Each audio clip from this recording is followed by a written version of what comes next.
Hey, everybody, welcome to Empty the Bench. Now, you're wondering why are we not doing an episode? Well, we told you in episode, 115, that we will be back January 8th with our new season of Empty the Bench and the Empty the Bench podcast network and a bunch of other things. But this is a segment that we do every week on Empty the Bench called The Rapid Rundown. We go through the NFL scheduled games. We make some picks. We go through the betting lines.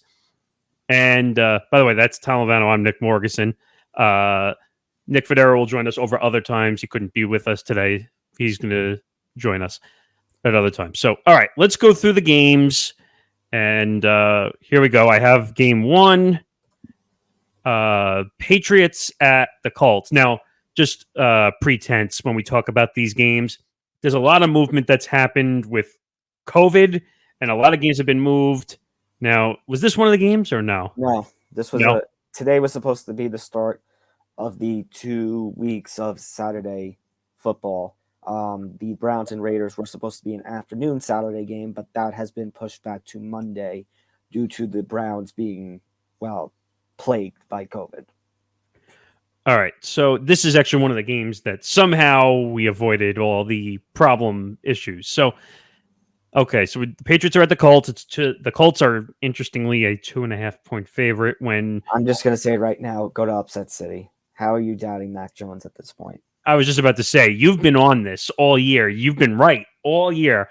Like I've been with Justin Herbert, you've been right with Mac Jones. I mean, the guy is probably going to... Well, I shouldn't say probably. He is Rookie of the Year. I think that's no doubt. And could we see a Super Bowl champion and a Rookie of the Year? That would be something here. So take that money. Yes, I don't have my sound effect right now, but take the money. No, Upset City. I mean, upset. Oh my God. Yes, Upset City. Upset City for sure. Do not take the money on this one. You would look very stupid if you took the money here. Okay. Next game on our docket, Panthers at the Bills. One of the bigger lines this week. And when I looked at the Vegas lines, there were at least 4 or 5 double-digit lines. This was one of them. See, the thing here is it's obvious the Bills should win this game, but they have not looked themselves. The only reason I'm tempted to take the line is because the Panthers have looked like absolute garbage. And you know what's interesting? The three of us, when we were doing our shows over the past couple of weeks, we kept saying, well, the Bills are kind of hyped, but they don't play as well as they do. Josh Allen was hurt a little bit throughout the last couple of weeks. He was seen in a walking boot after the last game.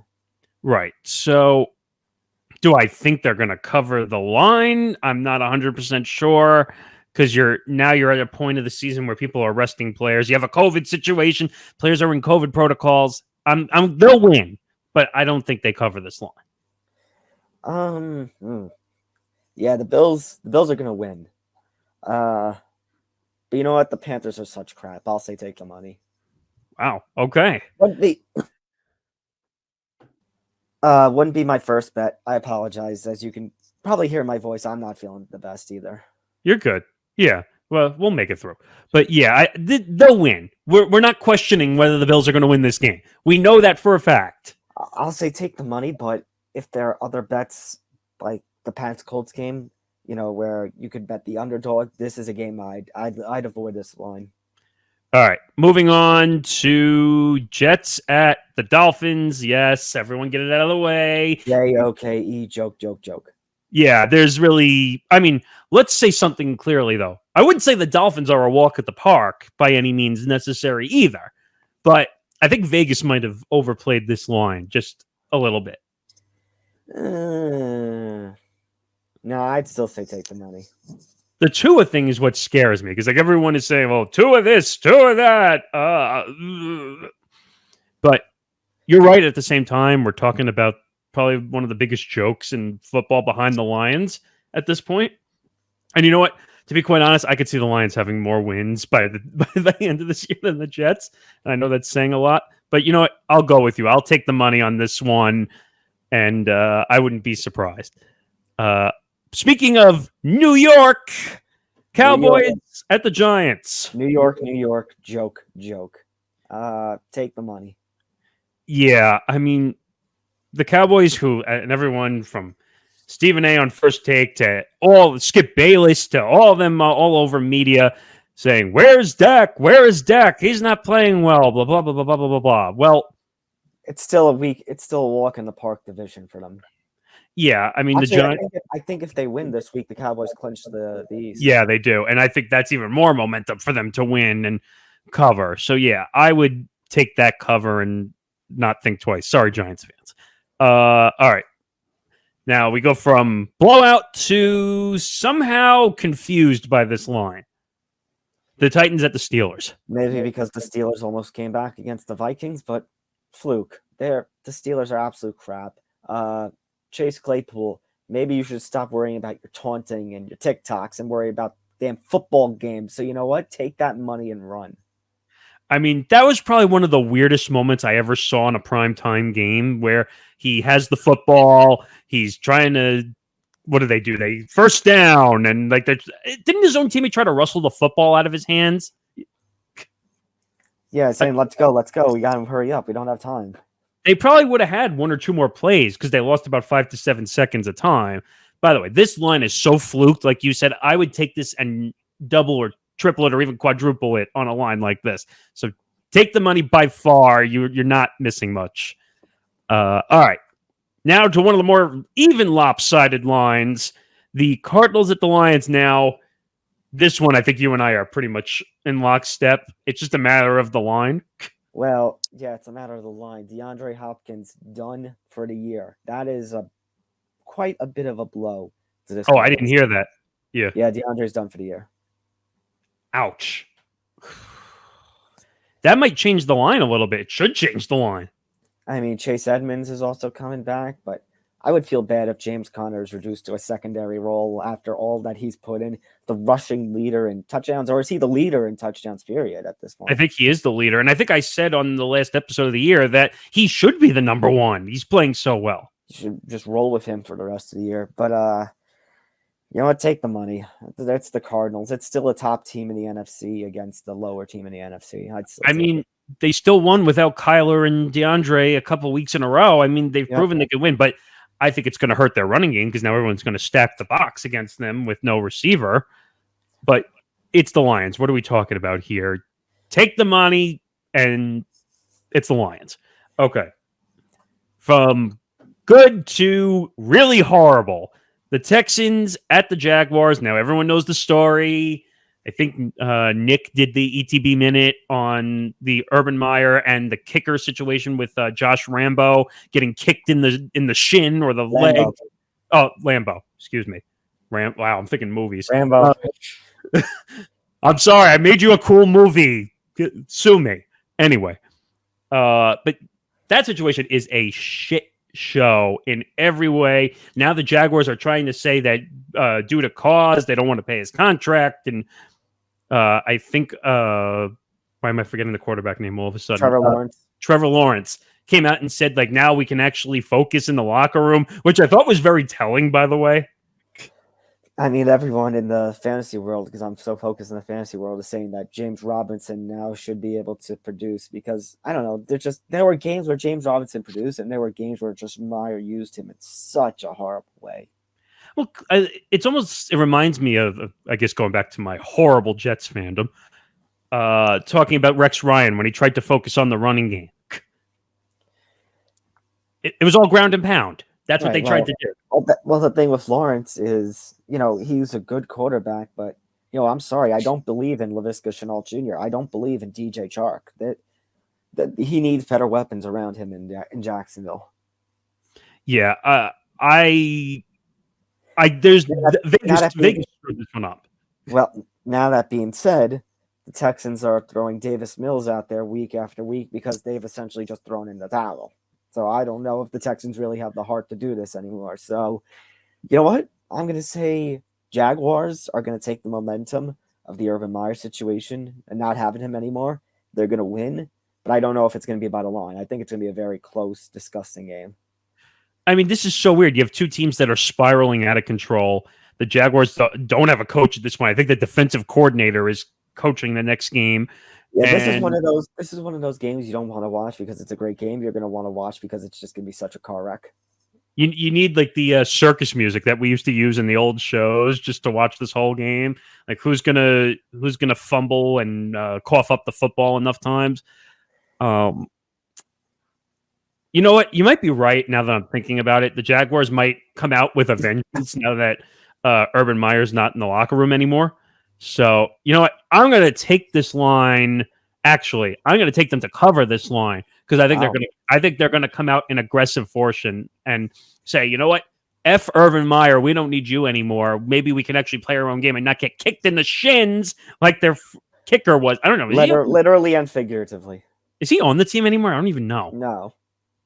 So that's even worse because I think that came out in the Tampa Bay Times. Like he actually spoke to a news. When you have to speak to a newspaper and admit that a situation happens, you know it's that bad. All right, let's move on to another big line. Falcons at the Niners. Niners are 9.5. So another game of, I mean, the Niners are just one big question mark. They look occasionally good.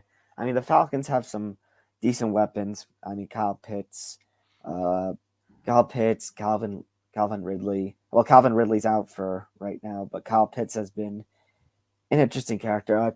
Hayden Hurst has been getting a touchdown. Hasn't getting touchdowns. Mike Davis sometimes can surprise, but I don't know. I don't think it's any match for the 49ers. But now at this point, I can't say the 49ers are an undisputed favorite because they're always a big question mark for me, especially when, Jimmy Garoppolo, he looked great last week, but it's always that thought of, how much time does he really have in San Francisco? The intention is probably he's going to get traded to make Trey Lance the starter next season. But what's so weird, though, is like you don't see Trey Lance as much as you did at the beginning of the season. That's what's so strange. And I think part of that has to do with the gigunda contract that Garoppolo got in the offseason, and they're going to have to unload that dead cap money if they're going to do it. Now, interesting note, however, Elijah Mitchell, the big young running back in San Francisco, is going to be out again. So you're going to have Cordarrelle Patterson. That's who I was thinking of before. Cordarrelle Patterson, who has been doing unbelievable. And for Jimmy G, you're going to have to depend on, you're going to have to throw the ball to George Kittle a lot. And then you're going to have to depend on the likes of, Jeff Wilson and company to at least hold up the running game. Kittle's a physical beast. Last week I saw him made a catch that was like 6 feet over his head. Like he's as a tight end and a big guy, he's got some hops. I mean, it's unreal. Yeah, the Falcons are a giant question mark to me. You never know what you're going to get from Matty Ice every week. I'm tempted to take the line just because I think the Niners are a better team. But at the same time, the Falcons will come out every once in a while and say, hey, I'm going to play my best. I'll go Niners, but I don't know if I go the line. I think that's where I'm at too. I think the Niners are going to win. Because the Niners are probably one of the better home teams in the NFL. Their fans, their stadium, they play well. So I think this is going to be a disgusting game at some point also, just because it is what it is. So yeah, the Niners will win, but I don't think they cover. All right, now to the most, as Tom would say, the most disrespected team in Vegas. Bengals at the Broncos. Broncos are a 3-point favorite. Now, when we were looking at these lines, I said, what the fuck, Vegas? Give Cincinnati the respect it deserves. I'm trying to see if anybody's out for Cincinnati, but there are some. I read there were some guys on COVID protocol. I don't know if that necessarily means they have it. That's the thing. Burrow, Mixon, Chase, Higgins, they all look still in. Gordon and Williams, the two running back, the running back duo in Denver are questionable. Give Cincinnati the respect it deserves. I'm tired of yelling at this upset city. Yeah, what the fuck, Vegas? I mean, you're totally off here. What if the Broncos proven all year that you're going to take them as a favorite? Come on. It might just be because Mile High. Well, there must be someone smoking something in the Mile High because they're not getting where they need to get. All right, let's move on to a closer game. Packers at the Ravens. Now, I think we already heard Lamar is done for Week 15. I'll double check, but yeah, Lamar got hurt last week. Was out of the game against Cleveland, which Cleveland won, and the the AFC North is just a complete toss-up at this point right now. Lamar Jackson, no, he's questionable. He is questionable right now with his ankle. Malcolm Hollywood Brown, he is also questionable. He's under the weather. And for Green Bay, Cobb is on the IR, and Valdez Scantling is questionable. But I feel like if you don't have Lamar and you don't have Hollywood Brown, Mark Andrews could always step up and be great. I think he is actually, he is over Malcolm Hollywood Brown in the, Marquise Hollywood Brown in the receiving numbers. And you got Devonta Freeman, who sometimes is turning it back like it's 2017. But I just feel more comfortable with the Packers.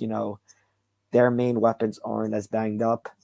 Aaron Jones is back, and he looked great last week. Devontae Adams is still probably one of the best receivers in the NFL. I just feel more comfortable taking the Packers and taking the line on this one. Yeah, as long as Lamar is questionable, that kind of concerns me right off the bat because he got hurt last week. We can all admit that he was down. Usually he gets back up after getting hit. He was hurt. So trying to quote Chumbawamba there, whatever that song is. What?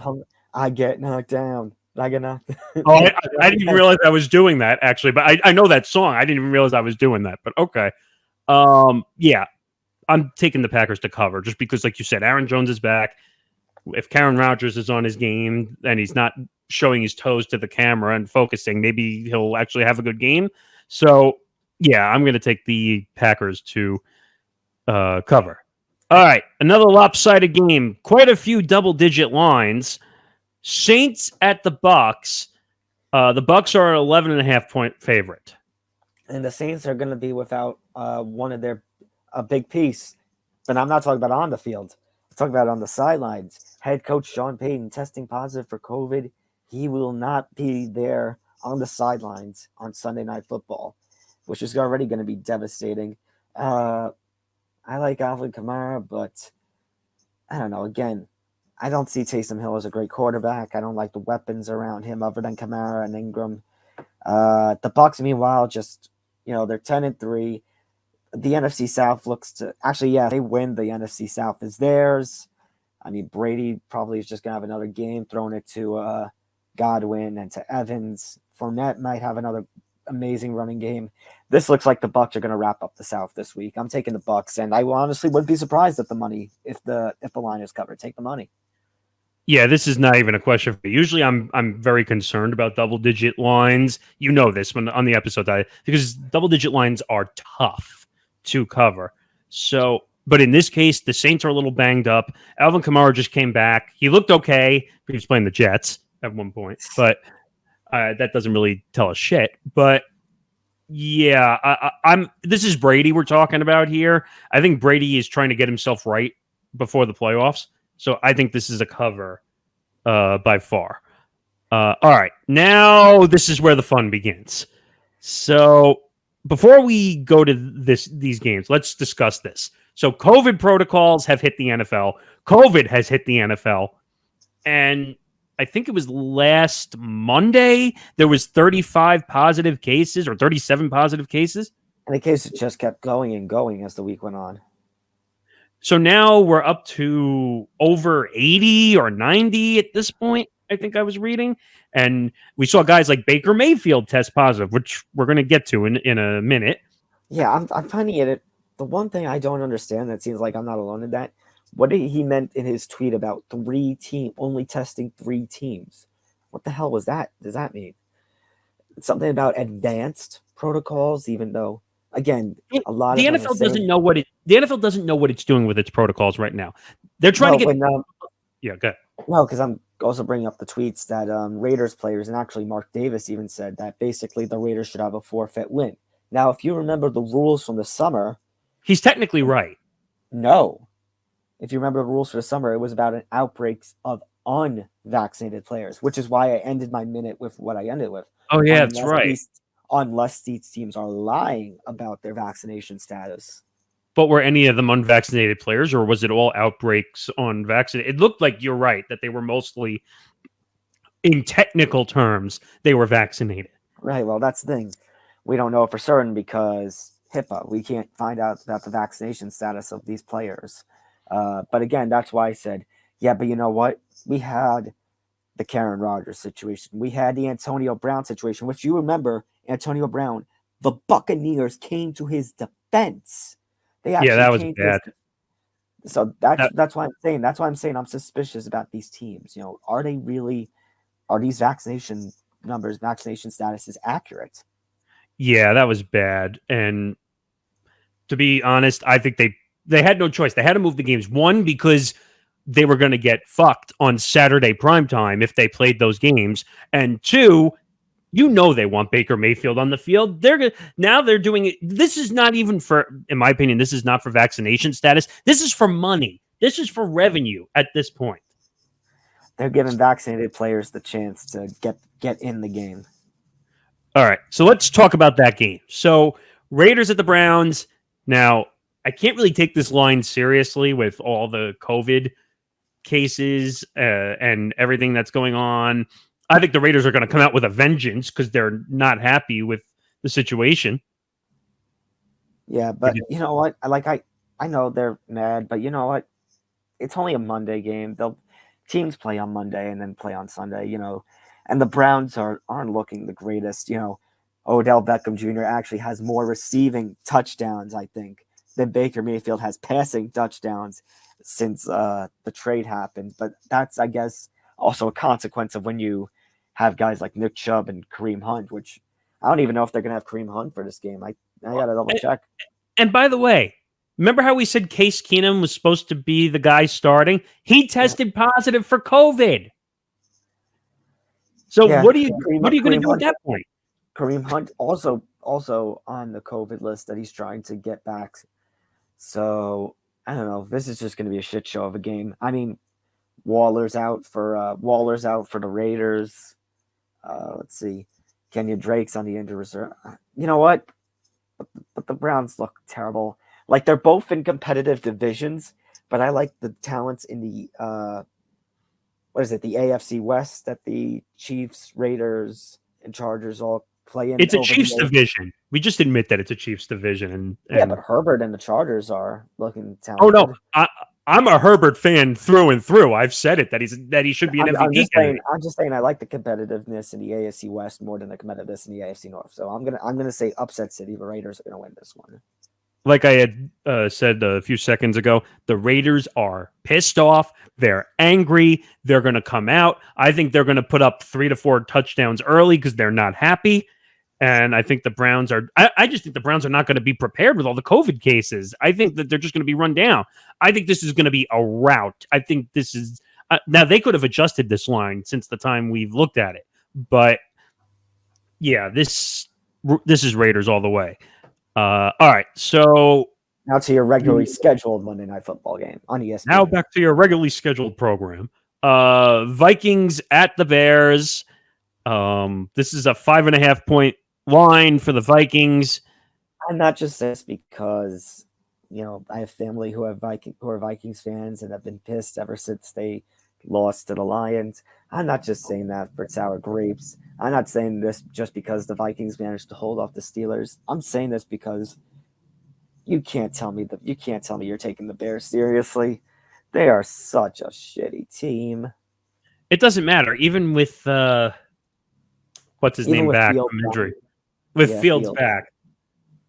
It doesn't matter. This team stinks in every way, shape, or form. I dare you to take the Bears on an upset on this one. I'd be impressed if you took them on an upset on this one. Vikings all the way, take the money. Like I said, if you don't take the money, you're crazy. All right, so now we got a special situation. Like Tom had said, he jokingly said, watch out, we're going to end up with Tuesday night football. Well, guess what, everybody? We've ended up with games on Tuesday. So hang on. Right. Okay. So this is the Washington football team at the Eagles. The Eagles are a 7.5 point favorite. I'm still wrapping my head around Tuesday football. I'm still wrapping my head around this game. Ugh. Let me see. NFC East, anybody? Yeah, really. Let me see their records. They're both 6-7. Let me check the injuries for this game. Heineke is on the COVID list. Is he? Yeah, I saw that the other day. Heineke's on the list. McLaurin has a concussion. We don't know if he'll play. That was a bad injury, by the way. Like, he got hit. Jalen Hurts is questionable with his ankle, but oh my God, this is worse than that other game we talked about earlier. Which game were we talking about? The Browns. No, I mean where we said it's a disgusting game. Oh, Falcons. We were talking about like it's a disgusting game. You don't know. Oh, the Texans Jaguars. The Texans Jaguars. We were talking about like, oh God, like this game's on the schedule and it has to be watched. I'm gonna go. I'm just for the hell of it. I'm gonna go Eagles, but I'm not gonna take the line. Yeah, when in doubt, take the home team. So yeah, I'll stick with the Eagles. Are you gonna take the line though? No. I think this would be a game I'd stay away from in betting. I could see this ending on like a safety in the end zone, like one of those. I could, but that's what I think this game is. Like, we already know who's going to win that division. I mean, all right. Final game. I have it here. The Seahawks at the Rams. And you know what's the sad part? I know the Seahawks are kind of a terrible team this year, but this is so much a better game. But because both games are going to be on your local channel, unless you have NFL Sunday Ticket, that means like us here on the East Coast probably aren't going to see this game. Yeah, this game is. I mean, I feel bad. The Rams had an outbreak. They had like 22 players or something on the COVID list, including Odell, who finally tested off of it. Yep. Let's see if I can get the full list here. We need a tote board, just like everyone who's on the COVID protocol list. By the way, just Henderson doesn't look like he's going to play with COVID-19. Lockett on the COVID-19 list for the Seahawks. Yeah, I mean, thank God it didn't affect the quarterbacks. That would have been.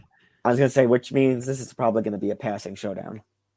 Yeah, there's going to be no running in this game whatsoever. This is Russell and Stafford. I mean, the Rams are the better team. We know that for a fact. Yeah. And it's at home. Yeah, so I'm going to take the money. Yeah, take the money, take the line. And yeah, I think that we've made it through all the games. And yeah, we'll be back January 8th. And we'll see you then. And follow the show on social media at ETB Sports. All our social medias are across the bottom.